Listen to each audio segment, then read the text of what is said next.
In 2025, we are likely to see regulatory clarity with respect to some GST issues, with a focus on corporate guarantees, real money gaming, and new compliance mechanisms.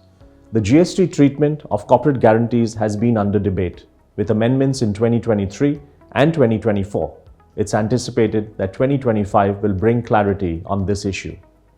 India's real money gaming sector faces a significant GST dispute, with a cumulative demand of around $20 billion. The matter is currently before the Honorable Supreme Court, and a decision is expected later in 2025.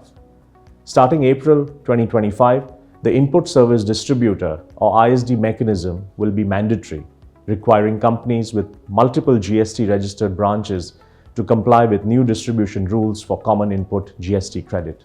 This may lead to increased compliance burdens and potential disputes.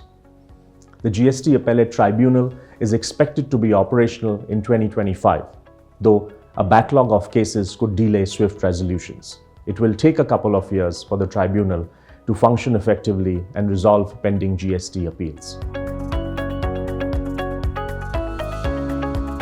India's fintech sector is rapidly evolving, with financial sector regulators such as the RBI and SEBI playing a leading role in shaping its future, focusing on resilience, inclusivity, and technology-driven solutions.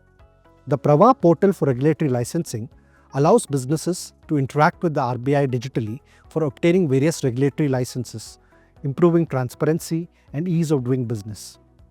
With the adoption of new age technologies, Indian regulators are stressing on the need to enhance cybersecurity frameworks to protect against emerging threats.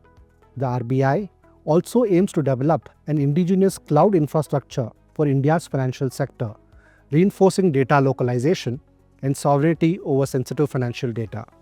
Central Bank is also closely monitoring adoption of AI in the financial sector, focusing on ethical frameworks and usage of tools such as Mulanta.ai to combat fraud. The regulator is also formally recognizing industry bodies as self-regulatory organizations in the fintech sector and emphasizing on the need for having a balanced approach to innovation and growth with adequate risk mitigation. Green finance is all about funding projects that are environmentally sustainable. With India targeting net zero emissions by 2070, green finance has become more important than ever before. Banks, NBFCs, private equity and venture capital funds are the key players that will help us achieve this target. Banks now offer green loans with better terms for sustainable businesses. NBFCs help in funding sectors like renewable energy, electric vehicles, and clean tech, particularly supporting MSMEs. We also see an increasing number of climate impact funds being set up by PE and VC firms, especially focusing on carbon capture. In addition, regulatory bodies have introduced various initiatives to promote green financing, such as RBI's Green Deposit Guidelines, SEBI's stronger ESG disclosure requirements, and the most recent plan to set up a national green financing institution.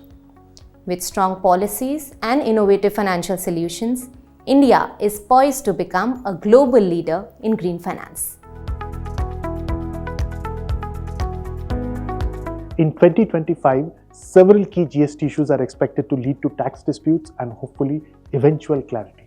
One such issue would be GST on corporate guarantees. The GST treatment of corporate guarantees has been under litigation across various high courts in India, and there have been amendments in the GST law in 23 as well as 24. It is anticipated that 2025 will bring some certainty in this regard. The second key area of dispute would be GST vis-a-vis online real money gaming. The real money gaming sector in India faces significant GST disputes with a cumulative demand of around $20 billion for the pre-October 2023 period. The matter is currently before the Supreme Court and a decision is expected in 2025, hopefully to finally resolve this issue. From a compliance perspective, starting April 2025, the Input Service Distributor mechanism will be mandatory under GST, requiring companies with multiple GST registered branches across India to comply with new distribution rules for common input GST credit. This may lead to increased compliance burdens and potential disputes. Lastly, One expects that the GST Appellate Tribunal will finally become operational in 2025, though a backlog of appeals for the last 8 years could delay swift resolutions.